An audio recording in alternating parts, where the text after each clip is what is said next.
मी काय म्हणत होतो, तुला वक्तृत्व स्पर्धेत पहिला नंबर मिळाला ह्याचा आनंद आहे मला, पण आय हर्ड इट. अरे पण मराठीत जर तुला बक्षीस मिळालं असतं तर अधिक आनंद आणि अभिमान वाटला असता मला. तुम्हाला अभिमान वाटावा म्हणून मी भाग घेतलाच नव्हता. I just wanted to test my vocabulary in English. काय बोललं का? झालं का? नाही नाही नाही झालंय अजून. आई, हो थांबा. अहो तुम्ही जरा मुद्द्याचं बोलाल का? हे बघ, मी वयाने मोठा आहे तुझ्यापेक्षा. मग मी बाप आहे तुझा. I know. मला तुझ्यापेक्षा जास्त कळतं. मालू त्याला काही पटतच नाहीये. तो काही बोलला का तसं? ते दिसतंय की त्याच्या चेहऱ्यावर. तुम्ही ना आता नसते अर्थ घेऊ नका. हे बघ दिलीप, मी मिलिटरीत गेलो नाही म्हणजे जाऊ शकलो नाही कारण अण्णांनी मला जाऊ दिलं नाही. लक्षात येते तुझ्या? चूक केली तुम्ही. म्हणजे you should follow your dreams. अरे गाढवा, मराठीत सांग ना. स्वप्नांचा मागोवा घ्या. प्लीज बाबा. परत परत इंग्रजी झाडतोय. जाता येता नुसतं इंग्रजी झाडतोस तू. कम ऑन बाबा. कमो ते बघ, परत तेच कमो काहीतरी करतो तो. बाबा प्लीज. हे बघ, तू इंग्लंड मध्ये नाही भारतात जन्माला आलायस. भारतात जन्माला आलोय म्हणजे भारतातच मरायला पाहिजे असं काही नाही. दिलीप, आणि बाय द वे, तुम्ही मिलिटरीत गेला नाहीत कारण तुम्ही रिजेक्ट झालाय. उगाच सॅक्रिफाईस केलाय असं दाखवू नका.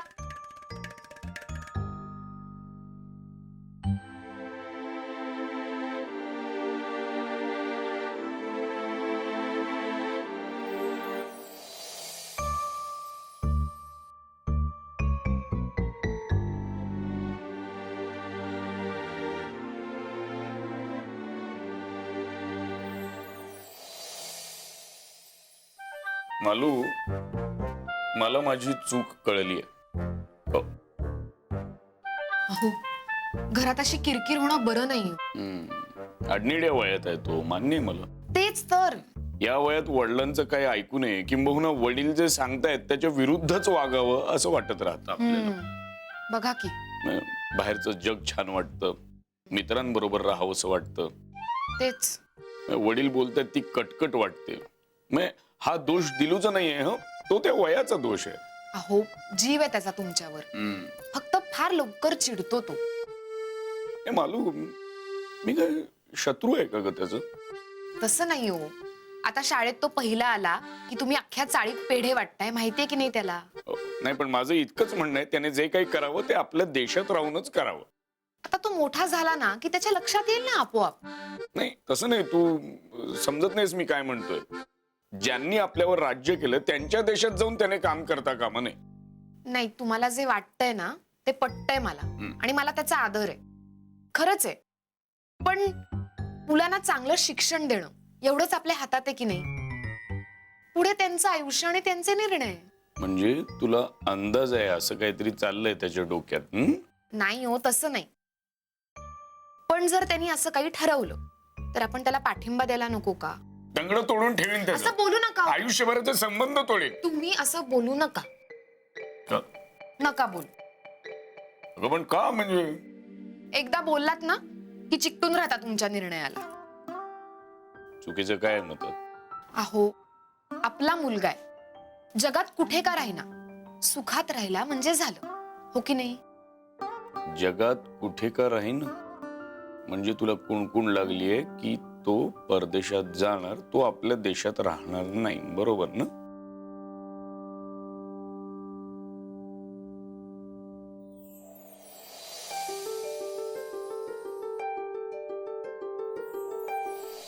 या दिलूचा मित्र आहे राजेंद्र, तो भेटला होता. मग तर तो म्हणाला की हा शास्त्रज्ञ नाही झाला तर याला सीए व्हायचंय आणि परदेशात जायचंय. असं सांगितलं का त्यांनी तुम्हाला? त्यांनी नाही, त्याच्या वडिलांनी सांगितलं. नको बाई. मग त्याच्या वडिलांनी राजेंद्रला मारला. का? का म्हणजे काय, त्यांना दिलूबद्दल अत्यंत अभिमान वाटला. हा मुलगा पहिला येतो, अभ्यास करतो. त्यांचा राजेंद्र नापास होतो, अभ्यास करत नाही, टवाळक्या करत उन्हाळक्या करत फिरत असतो. कसे आई वडील आहेत हे. अरे मुलं टवाळक्या करत फिरतात तर फिरू दे ना, एवढं काय त्यात. आपल्याच देशात फिरतात ना.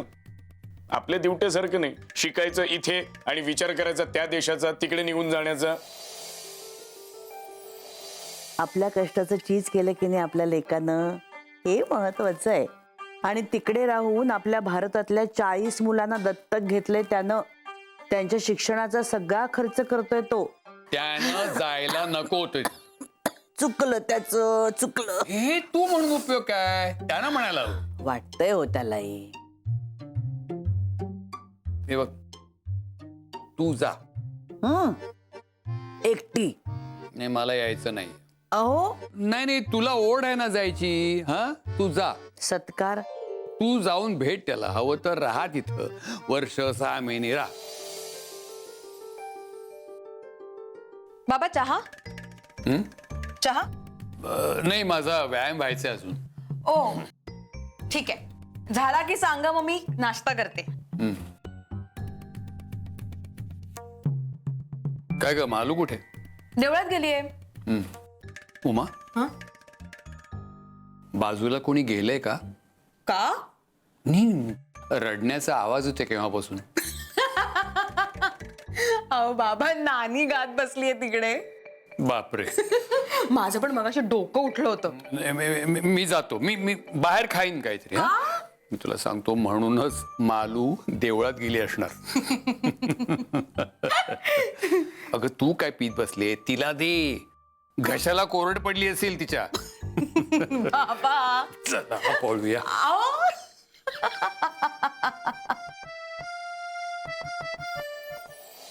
एक बंगला बने न्यारा, एक बंगला बने न्यारा, सोने का बंगला, चांदी का बंगला, सोने का बंगला, चांदी का बंगला, बंगला बने न्यारा. काय आहे? मग कोणाचा फोन आहे? घे ना तू. मला कसं ऐकायला येणार? मी गाते ना. एक बंगला बने हॅलो? न्यारा. हॅलो, कोण बोलतोय? मोठ्याने बोला. सोने का बंगला. नळी माणसं. नळी आत्या. नळी. अगं नाही ग, मी बाबांसारखी बहीण नाही झाले. तू ऐकतेस ना नानी किती मोठमोठ्याने गात येते. नानी. काय आहे? नळी आत्याचा फोन आहे. कोणाच्या? नळी आत्या. नळी आत्या. अरे, हॅलो. काय ग नळे? काय म्हणते तू? आता मला कसं ऐकायला येणार? मी गाण्याची प्रॅक्टिस करत होते ना. काय तुला माहितीये ना, आठवतं की नाही पूर्वी मी गायची ती? काय म्हणालीस? साड्या? अगं हो, 6 साड्या देईन मी तुला. 9 म्हणू नको, 9 म्हणू नको. आपलं फक्त 6 साड्यांचं डील झालं होतं. 9चा शब्द काढायचा नाही. 9चा माझा 36चा आकडा आहे. हो, मी कुठली जायला? मी इथेच राहणार आहे. माझं ठरलंय, माझं मरण याच घरात आलं पाहिजे. हो. काय म्हणालीस? पुष्प? अगं सगळे आहे तिथे. तुला काही करावं लागणार नाही बाई माझी. कुसुम आहे ना स्वयंपाकाला. हो. बघ, परत आता साड्यांचा विषय काढायचा नाही. बरं बाई, देईन 3-4 तुला घडी मोडायला. मग तर झालं. आता फोन ठेवून दे. मला माझ्या गाण्याची प्रॅक्टिस करायची. एका बंगला बने न्यारा. उमे. काय झालं? काय ग?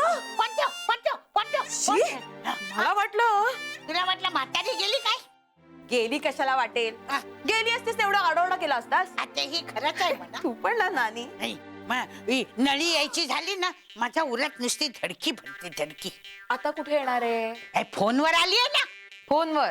हा, आणि राहायला सुद्धा येणार आहे इथे 6 महिने. हा, मग तुझ्या सोबतीलाच येणार आहे ना? हो बरोबर आहे, पण आली की माझ्या कपाटातल्या साड्या नेसते. नेसू दे ग नानी, तुझीच लेक आहे ना ती. मग लेक असली म्हणून काय झालं? आता या वयात तिने मला द्यायचं का माझ्याकडून घ्यायचं? नानी. नळी आहे माझी लेक, पण छळ आहे नुसता छळ. ती न जरा विचित्रच आहे. विचित्र म्हणजे? विचित्र म्हणजे ना, ती ना तिच्या आत्यावर गेलीये. आत्यावर? हो अगं, नळीची आत्या. हो, मी थोडं ऐकलंय बाबांकडून. तुझ्या आजोबांच्या पाठीवर पाय देऊन आलेली त्यांची सख्खी लाडकी बहीण दमू. दमू? तिचं नाव दमयंती होतं, पण आमचे हे तिला लाडानं म्हणायचे दमू. दमूवंश म्हणजे जाम नखऱ्याची आणि टेचाची. श्रीमंतानं खूप. माझ्या बरोबर तिचा अगदी उभा दावा. ती येणार म्हणून पत्र आलं ना की माझ्या छातीत धडकी भरायची. नको ना, लागेल मला. मला लागलं ना तर अण्णा मारतील बघा तुला. माझी आधी हत्यारं दे, हत्यारं दे. मी अण्णांना नाव सांगेन. म्हणून तर मी तुला मारतोय ना. नाही माझ्या सदऱ्याला हात का लावलास मग? अरे मला नटांसारखं बघायचं होतं कसं दिसतं ते. नटी होते. नटी माझ्या सदऱ्याला पुन्हा हात लावलास ना नळे, सगळी अत्तर फेकून देईन मी तुझी. हा नानी अहो बघ ना. आता का नानी अरे का रे सारखं तेच तेच तेच तेच बोलताय. तू याला काहीच बोलत नाहीस. आता अण्णा बोलतात ना याला, मी काय बोलू आणखी. बोल नळे बोल. अरे दमाला अण्णा आले नाही पुस्तक.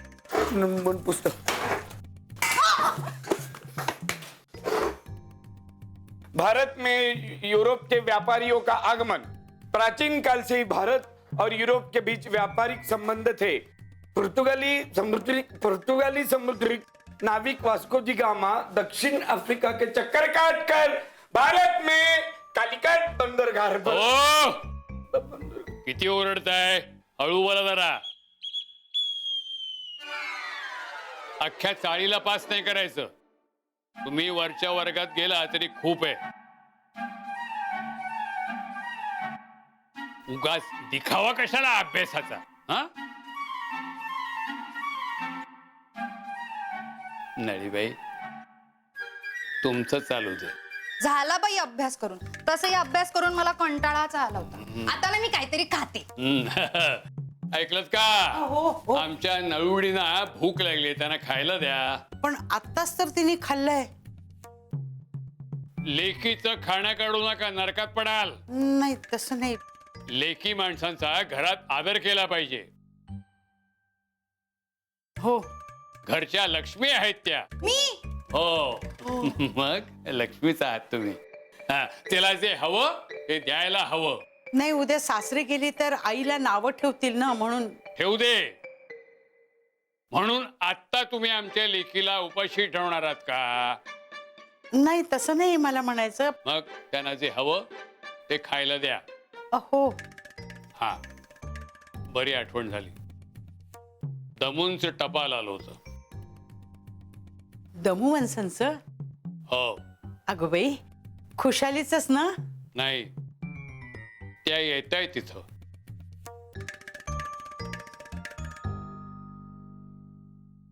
का? हा, नाही म्हणजे हो का? येत आहेत का? तयारीला लागा. हो.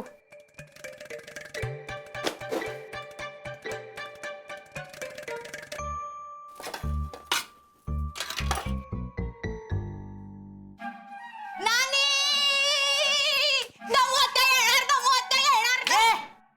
एवढी मोठी घोडी झाली, नाचतेस काय? लग्न झालं असतं तर एव्हाना 4 पोरं झाली असती. तेच केव्हापासून सांगते मी, माझं लग्न करून द्या. तिच्याशी कोण लग्न करणार? आता कसा फुटला वाटतं तुला? मग अशी तुझी नळी फुटली होती ते. ए बोकड्या टोकड्या मारे ना. नळके गळके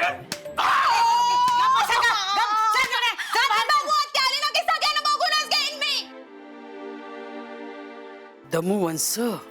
पण मला सांग, तुला काय इतकी भीती वाटायची तुझ्या नंदेची? तुला नणंद आहे? नाही. मग तुला नाही कळणार. पण असं का? नणंद ही जातच अशी आहे की तिची भीती वाटलीच पाहिजे. हा, आईला कुठे वाटते? अगं तिला वाटत असणार, पण तुझी आई बोलत नाही. तुझी आई न बोलून शानी आहे. झालं का तुझं परत सुरू? काय आहे, तुझ्या आईमध्ये सहन करण्याची खूप ताकद आहे. पण मला सांग, तुला तुझ्या नंदेचा काय त्रास होता? अगं नणंद हाच फार मोठा त्रास आहे. म्हणजे? एक तर ती लाडात वाढलेली, हा, खूप श्रीमंत, आणि ह्यांची लाडकी बहीण.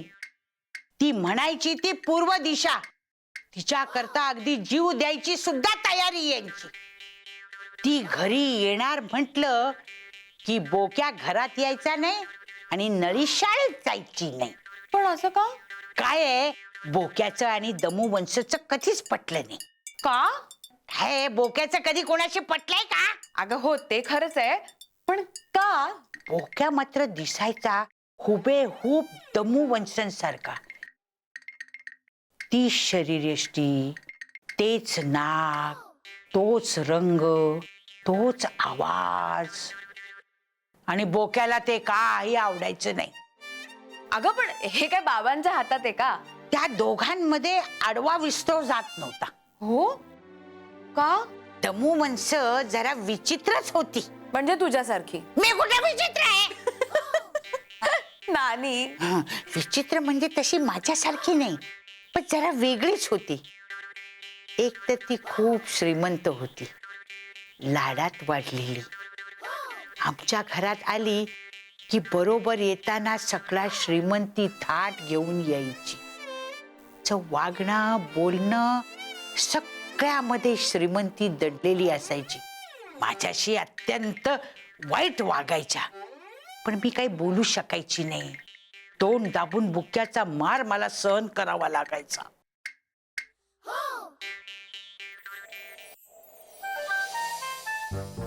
झालं का सगळं? हा, हो झालं. आरतीचं ताट तयार आहे ना? हे काय? हा. आणि बेसनाचे लाडू केलेत ना, त्यांना आवडतात तसे? हो हा. तयार आहेत.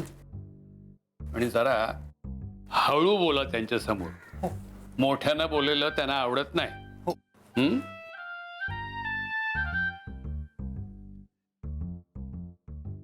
नळीबाई, तुम्ही सुद्धा हळू बोला. मला नाही येत हळू बोलता. असं कसं? अहो, प्रयत्न केला की जमेल. आम्ही नाही जा. असं नाही करायचं नळीबाई. हो, आपल्या आत्याबाई आहेत त्या. तुमच्यासाठी अत्तर आणणार आहेत, भारीतलं, परदेशी. हो मग बोलीन हळू. आता कसं? हम्म?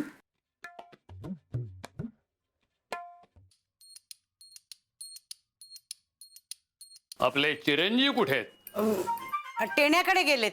आज? हो नाही म्हणजे परीक्षा आहे ना, म्हणाला की घरामध्ये अभ्यास होणार नाही माझा, म्हणून तिकडे गेलाय. काय अभ्यास करून कुठे बॅरिस्टर होणार आहेत ते? बरं आहे, तिकडच आहे तो. काय?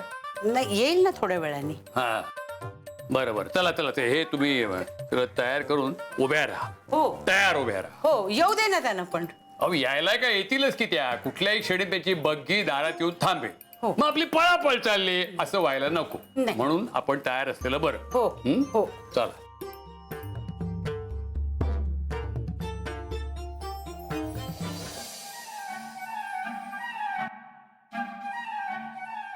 आरती करतात. हो, काय आणलं? पोळपाट येतो कुठे? हातात. अगो बाई चूक झाली हो. पोळपाट घेऊन झाली. तिच्या स्वागताची जय्यत तयारी असायची.